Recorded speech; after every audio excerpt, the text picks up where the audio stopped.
Dear students, as I have taught you about do, does, did, has, have, had, is, are, am, was, were.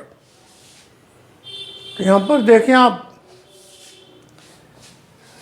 इस का प्रयोग परिचय देने के लिए, वह एक दूधिया है तो ही इज ए मिल्कमैन। फिर परिचय, वह मेरा मित्र है, ही इज माई फ्रेंड। फिर है मैं 60 वर्ष का हूँ, ये उम्र बताने के लिए आया तो I am 60 years old. I am 60 years old. दरवाज़ा खुला था, ये कंडीशन इन दशा बताने के लिए आया तो द डोर वाज ओपन। वे मेरे मित्र हैं, परिचय है तो दे आर माई फ्रेंड्स। तो डियर स्टूडेंट्स अब आगे बढ़े। यूज ऑफ वाज, वह एक साधु था तो ही वाज ए सेंट। लेकिन नेक्स्ट सेंटेंस, वह एक साधु हो गया तो बी का प्रयोग है इसमें, ही बिकेम ए सेंट।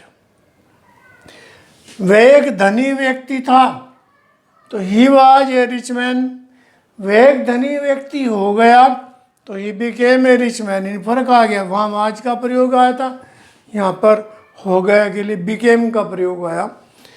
हैज है, वो हैड में देखो ये रखना कि अंग्रेजी के लिए आएगा। मेरे पास एक कार है तो आई हैव ए कार, या मेरे पास मैं एक कार रखता हूँ तो आई हैव ए कार। उसके पास एक पेन है तो ही हैज ए पेन, या वह एक पेन रखता है तो ही हैज ए पेन। मोहन के पास एक किताब थी तो Mohan had a book. Mohan एक किताब रखता था तो इसका भी मोहन हैड ए बुक।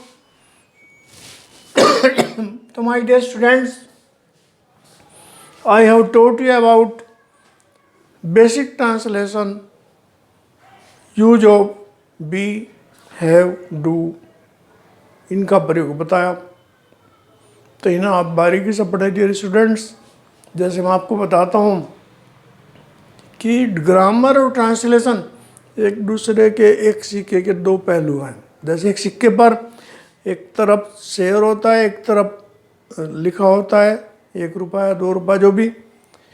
इसी तरह से ग्रामर में इंग्लिश एक सिक्का है, एक तरफ ग्रामर तो दूसरी तरफ ट्रांसलेशन है।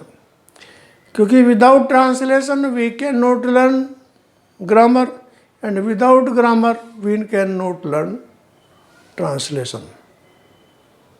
और डियर स्टूडेंट्स, कोई भी व्यक्ति ग्रामर या ट्रांसलेशन में परफेक्ट नहीं होता, लेकिन जो एक ट्रेडिशन चली आ रही है, जो नियम चले आ रहे हैं, उनके बेस पर मैं आपको पढ़ा रहा हूँ। सभी इसी तरह से पढ़ाते हैं। और I want to explain everything in a very easy condition.